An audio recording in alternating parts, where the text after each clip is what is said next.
Hey guys, what's up? We are back with another episode of Sports Prophecy, your favorite sports channel.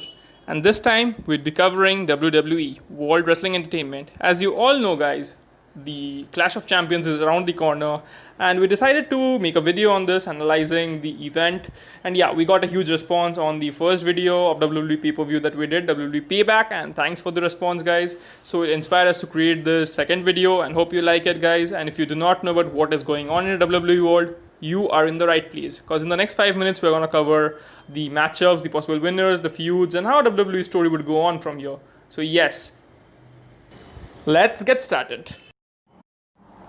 Let us first discuss the first match, the big match for the WWE Championship, and it's going to be played between Drew McIntyre and Randy Orton. Orton lost his first shot at McIntyre and the WWE title per se at SummerSlam, getting caught in the McIntyre backslide, but the retaliation came fast and hard, with Orton punting McIntyre in the head 3 times on the following edition of Raw, leaving McIntyre with a fractured jaw. And on September 7th, McIntyre retaliated with 3 claymores, sending Orton from the arena in an ambulance. In between those separate attacks, Orton secured a rematch by winning a triple threat match against Seth Rollins and Keith Lee. So yeah, this time, this match is gonna be a cracker, with Orton going up against Drew McIntyre again, and this is going to be an ambulance match, so expect a lot of fireworks.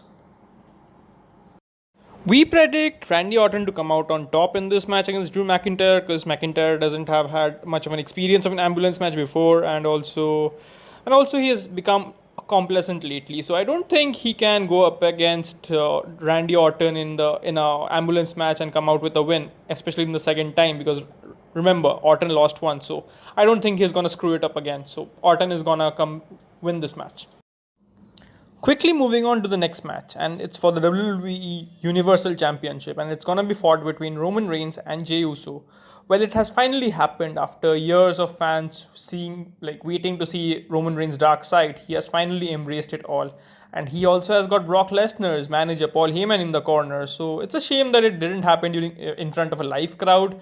But yeah, of course, these are unprecedented times with the COVID pandemic and all the lockdowns. So we cannot actually complain about anything. To be honest, it's a little odd to see Jey Uso in the corner without his brother Jimmy Uso, who is on the shelf this time around with a knee injury. And I think Jey Uso will want to enjoy his solo moment in the spotlight, but I don't think it will be successful against a veteran like Roman Reigns. And Roman Reigns is gonna crush it. And it's a shame that Jey Uso is a cousin of Roman Reigns. So yeah, it feels a little bad that Roman Reigns will be crushing Jey Uso, but what can you do? Like, WWE is playing this bad boy Roman Reigns this time around. So yeah, this is gonna be in the roster for quite some time. So yeah, Roman Reigns is gonna come out on top in this match. Let's now move on to the SmackDown's Women's Championship played between Bayley and Nikki Cross. And when it comes to the WWE Women's Division, we have been predicting 2 things for ages: a full-scale war between Sasha Banks and Bayley, and a Nikki Cross singles title win.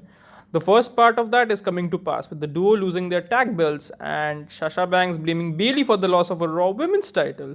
And we're still waiting on the second, and I think this is the time. The Clash of Champions is the time where it will happen.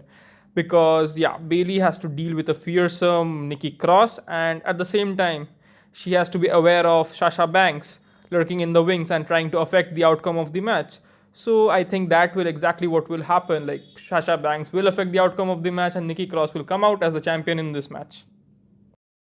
Let's now talk about the Women's Tag Team Championship to be fought between the teams of Nia Jax and Shayna Baszler and the Riott Squad. And I don't think the Riott Squad to pose much of a threat to Shayna Baszler and Nia Jax. And even though they have recently won the championship and had not got much time to gel up, I think they're still gonna come out on top in this match. So I expect Nia Jax and Shayna Baszler to pull up a win. Speaking of Raw Women's Championship, it's gonna be fought between Asuka and Zelina Vega, and it's gonna be a kickoff match. And after getting sick of fighting between Andrade and Angel Garza, Vega has finally decided to become an active wrestler. On September 14th, she interrupted Asuka promo to declare her intention to challenge her for the title, and she secured the opportunity to face Asuka on September 21st, beating Mickie James in a match to crown as the number 1 contender at the pay-per-view. It's a shame that this match is going to be a pre-kickoff event, and WWE is focusing all the attention in the women's division on Sasha Banks and Bayley feud and not on Asuka, because to be honest, she is a great competitor. And yeah, and since she is a great competitor, she is expected to come out with the win in this match.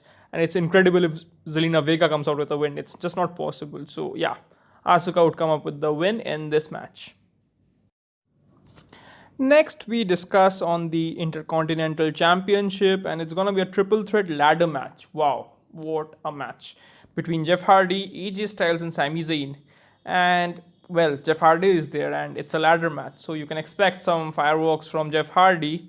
And then you have got Sami Zayn, who never actually lost his belt in a match but gave it up to set out during the pandemic time. And of course, there's AJ Styles, and everyone know how good a superstar he is and what a great player he has turned out to be in the last 4 years. So, and once again, we truly firmly believe that AJ Styles has all the chances of winning this match because of the sheer reason of how good he is.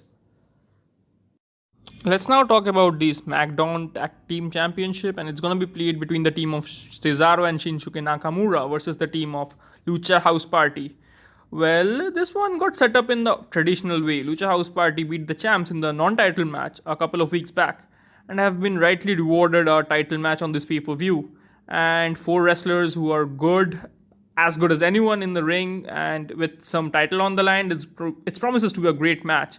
So, as for the win, I think like the power and the style, like power of Cesaro and the style of Nakamura will once again be irresistible, and when it really matters, and they are gonna pull off a win against the Lucha House Party. Coming to the Raw Tag Team Championship, it's gonna be played between Street Profits versus the team of Andrade and Angel Garza.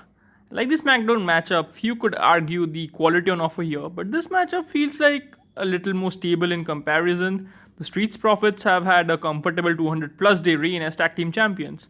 Almost too comfortable, to be honest.